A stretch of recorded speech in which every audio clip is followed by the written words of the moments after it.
தூத்துக்குடி சம்பவத்தில் பாதிக்கப்பட்ட மாணவியின் பெற்றோர் புகாரளித்த உடனே நடவடிக்கை எடுத்திருந்தால் இந்த துயர சம்பவம் நடந்திருக்காது என்று பாஜக மாநில முன்னாள் தலைவர் அண்ணாமலை விமர்சித்துள்ளார். கோவை காலப்பட்டி சாலையில் உள்ள தனது இல்லத்தில் செய்தியாளர்களை சந்தித்த அவர், எரிபொருள் மற்றும் கேஸ் விஷயத்தில் மக்களிடம் தேவையற்ற பீதியை தமிழக அரசு ஏற்படுத்தி வருவதாகவும், பொய்யான தகவல்களை பரப்பி மக்களை வீதியில் நிற்க வைப்பதாகவும் அவர் குற்றம் சாட்டினார்.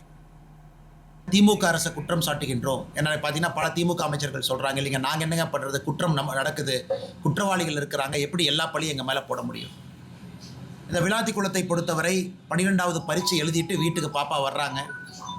சாயந்தரம் 6 மணிக்கு வீட்டிற்கு வெளியே அந்த வாய்க்காலுக்கு தோட்டத்துக்கு போகிறாங்க. 8 மணி வரைக்கும் அந்த பாப்பா வரல. அதன் பிறகு அந்த குழந்தையினுடைய பெற்றோர்கள் குளத்தூர் காவல் நிலையத்துக்கு போய் கம்ப்ளைண்ட் கொடுக்க போகிறாங்க. விளாத்திக்குளத்தில் குளத்தூர் காவல் நிலையத்தில் அந்த கம்ப்ளைண்ட்டை எடுத்துக்க மாட்டேங்கிறாங்க. அடுத்த நாள் காலையில் நீங்கள் விளாத்திக்குளம் அனைத்து மகளிர் காவல் நிலையத்துக்கு போங்கிறாங்க. ஸோ 11ஆம் தேதி காலையில் அங்கே போகிறாங்க. அங்கே இருக்கக்கூடிய காவல் ஆய்வாளர் அவர்கள் ரொம்ப ஒரு தரம் தாழ்ந்த வார்த்தையை பயன்படுத்தி பெற்றோர்களை உதாசீனப்படுத்துகிறாங்க.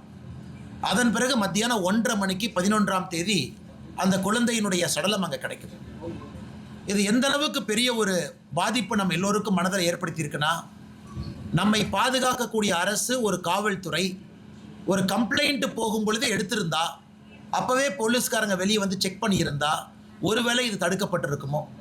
அதனால் 10ஆம் தேதி சாயங்காலம் காணாமல் போன அந்த மாணவி 11ஆம் தேதி மத்தியானத்திற்கு மேலே ஏற்கனவே தேடி இடத்துல சடலம் கிடக்குதுன்னா யாரோ வந்து போட்டுட்டு போயிருக்கிறாங்க அப்படின்னு தான் மேற்கட்டமாக நமக்கு தெரியுது.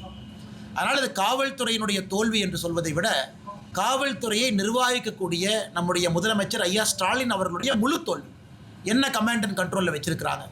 இன்றைக்கி வந்து ஹோம் செக்ரட்டரி அவங்க பத்திரிகையாளர் சந்திப்பில் ஒருத்தரை சஸ்பெண்ட் பண்ணிவிட்டு அதனால் பிரச்சனை முடிஞ்சிருச்சு அப்படிங்கிற மாதிரி போகிறாங்க. இன்னும் குற்றவாளியை கைது செய்யப்படவில்லை.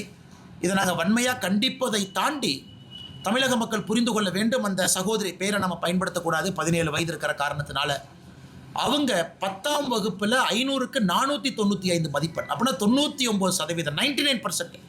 இதை விட ஒரு ஏழை குடும்பத்தில் ஒரு குழந்தை என்ன பண்ண முடியும் நீங்கள் யோசிச்சு பாருங்கள். 99% மதிப்பெண்கள் பெற்று அந்த தலைமுறையை உயர்த்தக்கூடிய ஒரு வாய்ப்பு இருந்தும் கூட அந்த குழந்தைக்கு இது போல் நடந்திருக்கிறது. அதனால் முதலமைச்சர் அவர்கள் வெட்கி தலை குனியணும். வரக்கூடிய பெட்ரோலியம் பொருள் உள்ள வருது, கேஸ் எந்த பிரச்சனையும் இல்லாத பொழுது திராவிட முன்னேற்ற கழகத்தினுடைய அமைச்சர்கள், காங்கிரஸ் கட்சிக்காரங்க இந்த பீதியை கிளப்பி தயவு செஞ்சு பொதுமக்களை பெட்ரோல் டீசல் வாங்க வச்சு வீட்டில் எக்கு தப்பாக ஏதாச்சும் ஆயிரப்போது அதற்கும் பொறுப்பு திராவிட முன்னேற்ற கழகத்தினுடைய அரசு.